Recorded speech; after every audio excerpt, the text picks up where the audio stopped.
বন্ধুরা, আজকে সকাল প্রায় 7টার সময় রংপুরে আসলাম।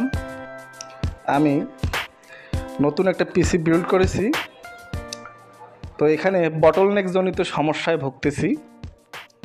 তো রংপুরে আসলাম কম্পিউটারে কিছু মালামাল ক্রয় করার জন্য। কম্পিউটারটি ইদানিং খুব বটলনেক করতেছে।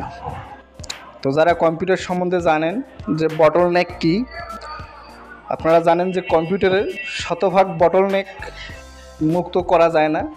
তারপরেও যতটুকু সম্ভব এই বটলনেক মুক্ত থাকার চেষ্টা করি।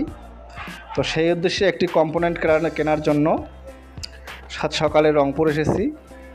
আশা করি আবার অফিস টাইমে আমাকে ফিরে যেয়ে আবার আমাকে কাজে যোগ দিতে হবে। তো গোটা রংপুর প্রায় ফাঁকা সকালবেলা, রোদটাও মিষ্টি রোদ, পরিবেশটাও শান্ত। তো আমি রিক্সা নিয়ে এই প্রেস ক্লাব এলাকায় ঘুরতেছি, দেখি কম্পোনেন্টগুলো পাওয়া যায় কিনা।